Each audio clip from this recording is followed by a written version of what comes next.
بسم اللہ الرحمن الرحیم۔ السلام علیکم ڈیئر اسٹوڈینٹس، لیکچرر پاک اسٹڈیز تسلیم آپ سے مخاطب ہے۔ آج ہمارا لیکچر نمبر 15 ہے اور ہم باب دوم یعنی اسلامی جمہوریہ پاکستان کی ابتدائی مشکلات پڑھ رہے ہیں، جس میں ہمارا جو موضوع ہے، جو لیکچر ہے، وہ ہے ریاستوں کا تنازع، کلیش آف اسٹیٹس اور کانٹرڈکشن آف اسٹیٹس۔ صورتحال یہ تھی کہ ہم پچھلے لیکچر میں ہم نے پڑھا کہ پاکستان کی ابتدائی مشکلات میں نظامی مسائل بھی تھے، نہری پانی کا مسئلہ بھی تھا، سینتاس معاہدہ وغیرہ، ریڈ کلف ایوارڈ اور اس کے علاوہ اثاثوں کی تقسیم اور فوج کی تقسیم، یہ سارے مسائل درپیش تھے۔ دراصل ہندوؤں اور انگریز کے گٹھ جوڑ نے ہمیں ایک ایسا کٹا پھوٹا پاکستان دیا تھا جو کہ مختلف مسائل سے گھرا ہوا تھا۔ بہت سارے مسائل تھے، جن میں سے ایک مسئلہ ریاستوں کا تنازع ہے۔ انگریز دور حکومت میں برصغیر میں 635 خود مختار یا نیم خود مختار ریاستیں تھیں، جن کو پرنسلی اسٹیٹس یا مقامی ریاستیں کہا جاتا تھا، جہاں نواب، راجے، مہاراجے داخلی طور پر حکمران تھے، مگر ان ریاستوں پر کنٹرول برطانوی حکومت کو حاصل تھا۔ ان ریاستوں میں برصغیر کی کل آبادی کا 1/4 رہائش پذیر تھا، اور یہ ریاستیں برصغیر کے کل رقبے کے تہائی علاقے پر مشتمل تھیں۔ حکومت برطانیہ نے 20 فروری 1947 کو انڈیا اور انڈین ریاستوں پر اپنا کنٹرول اٹھا لینے کا اعلان کیا۔ اسی اعلان کے تحت ریاستوں نے ہندوستان یا پاکستان سے وابستہ ہونے کا فیصلہ کر لیا۔ بہت ساری ریاستیں تھیں جن کے راجا، مہاراجا یا حکمران مسلمان تھے، لیکن آبادی ہندو تھی۔ اسی طرح یا پھر آبادی مسلمان تھی تو راجا مہاراجا جو تھے وہ ہندو تھے۔ بہت ساری ریاستیں تھیں، جیسے ریاست حیدرآباد دکن، ریاست منوادر، ریاست منگرول، ریاست جوناگڑھ، ریاست جموں کشمیر۔ یہ سب ریاستیں پاکستان کے ساتھ الحاق کرنا چاہتی تھیں، انڈیا کے ساتھ نہیں، پاکستان کے ساتھ الحاق کرنا چاہتی تھیں، لیکن مسائل کچھ اور حالات ایسے پیدا کر دیے گئے کہ یہ ریاستیں پاکستان کے ساتھ الحاق نہ کر سکیں۔ یہی ہمارا آج کا ٹاپک ہے کہ ریاستوں کا تنازع، ریاستوں کا جھگڑا کیا تھا کہ یہ ریاستیں پاکستان کے ساتھ الحاق کرنا چاہتی تھیں، لیکن ہندو چاہتے تھے کہ یہ انڈیا میں شامل ہو جائیں۔ ٹھیک ہے، میں نے آپ کو بتایا کہ پارٹیشن سے پہلے تقریباً 635 چھوٹی بڑی ریاستیں تھیں، جن میں یہ ریاست حیدرآباد دکن، ریاست منوادر، ریاست منگرول، ریاست جوناگڑھ اور ریاست جموں کشمیر شامل تھیں۔ ہم سٹیپ بائی سٹیپ ان کو پڑھتے ہیں اور دیکھتے ہیں کہ ایسے کون سے مسائل تھے اور کون سے مشکل حالات تھے جن کی وجہ سے یہ ریاستیں پاکستان کے ساتھ الحاق نہ کر سکیں۔ سب سے پہلے ہمارے پاس ریاست Jammu Kashmir.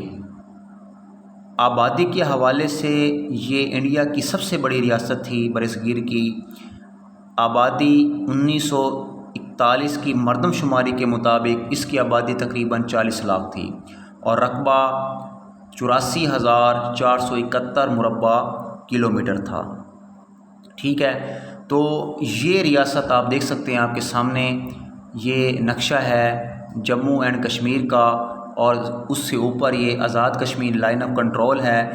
Line of control یہ آزاد کشمیر اور جموں کشمیر کے درمیان ہے۔ جموں اور کشمیر یہ وہ علاقہ ہے جو انڈیا کے کنٹرول میں ہے، انڈیا اس پر قابض ہے۔ اب ہوا کیا؟ صورتحال اس طرح تھی کہ ریاست جموں کشمیر رقبے کے اعتبار سے برصغیر کی دوسری بڑی ریاست تھی، لیکن آبادی کے حوالے سے یہ پہلی ریاست تھی۔ یہ ریاست پاکستان اور جنوبی برصغیر کے شمال میں واقع ہے۔ ریاست کا کل رقبہ 84,471 مربع کلومیٹر ہے اور 1941 کی مردم شماری کے مطابق اس کی آبادی 40 لاکھ ہے۔ اچھا، اب اس کا تاریخی پس منظر یہ ہے کہ کشمیر میں ڈوگرا راج قائم ہوا کب؟ 1875 میں۔ برطانوی حکومت نے اسے 75 لاکھ روپے کے عوض ڈوگرا راجہ گلاب سنگھ کو کشمیر بیچ دیا تھا۔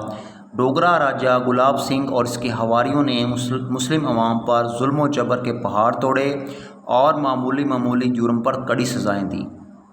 اس پر کشمیری عوام نے تحریک آزادی کا اعلان کیا۔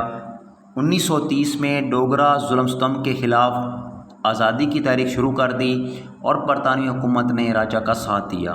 کشمیری عوام کی خواہش تھی کہ کشمیر کا ڈوگرا راج اس کا الحاق پاکستان کے ساتھ کرے، لیکن راجہ راضی نہ ہوا تو مسلمانوں نے بڑی تحریک کا آغاز کیا۔ 2.25 لاکھ مسلمان شہید کر دیے گئے۔ بھارتی سازش ہوئی۔ راجہ نے تحریک کی آزادی دبانے کے لیے بھارت سے مدد مانگی تو بھارت نے کشمیر میں پٹھان کوٹ کے راستے فوجیں داخل کر دیں اور راجہ پر کشمیر کا بھارت سے الحاق پر دباؤ ڈالا۔ اس پر راجہ نے ایک جعلی دستاویزات بنائیں اور اس پر راضی ہو گیا کہ اگر وہ ہماری مدد کرتی ہیں تو یہ ریاست بھارت میں شامل کر دی جائے گی۔ جنگ کا آغاز ہوا۔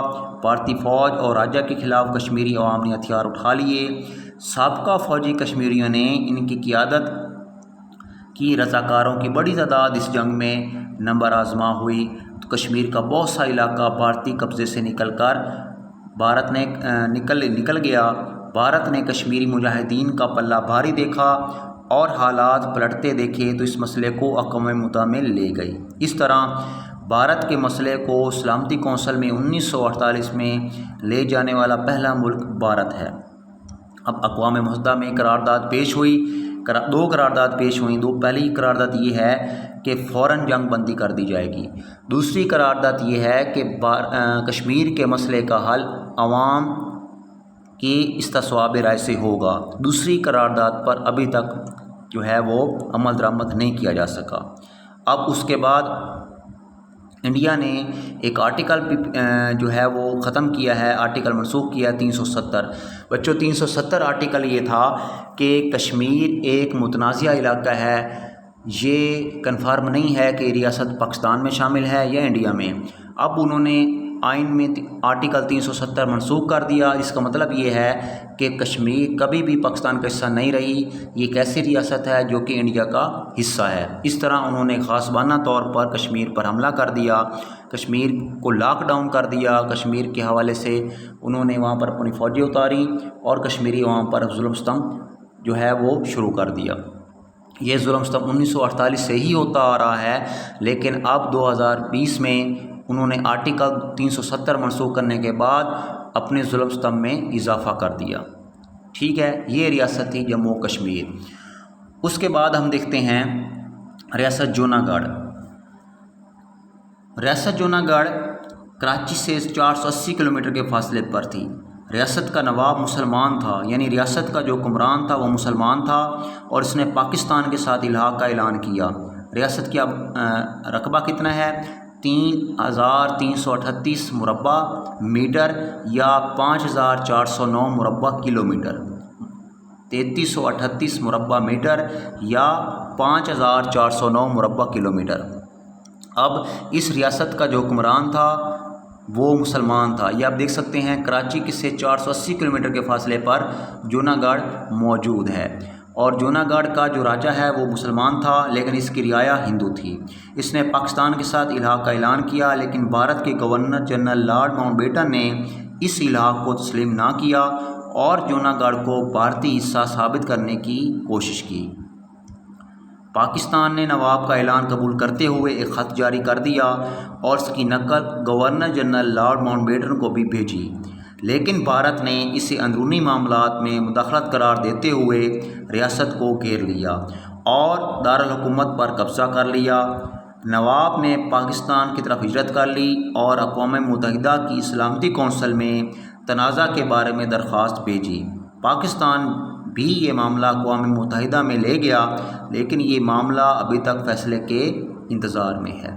ٹھیک ہے، تو اس طرح جموں کشمیر کی طرح ریاست جوناگڑھ کا بھی پاکستان سے الحاق نہ ہو سکا اور بھارت نے اس میں اپنی فوجیں داخل کیں اور اس پر قبضہ کر لیا۔ ٹھیک ہے، اس کے بعد ہے ریاست مناوادر۔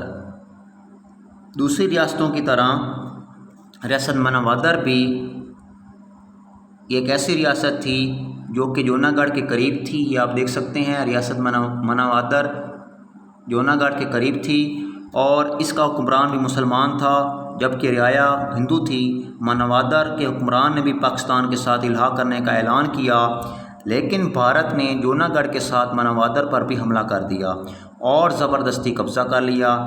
یہاں یہ امر قابل ذکر ہے کہ governor general Lord Mountbatten نے مناوادر اور جوناگڑھ کی ریاستوں پر فوج کشی کے احکامات پر دستخط کیے تھے۔ ٹھیک ہے، اس طرح ریاست جوناگڑھ بھی مناوادر بھی جوناگڑھ کی طرح پاکستان سے الحاق نہ کر سکیں، یعنی پاکستان کے ساتھ شامل نہ ہو سکیں۔ اس کے بعد ریاست حیدرآباد دکن، جو کہ برصغیر کی رقبہ کے حوالے سے سب سے بڑی ریاست تھی۔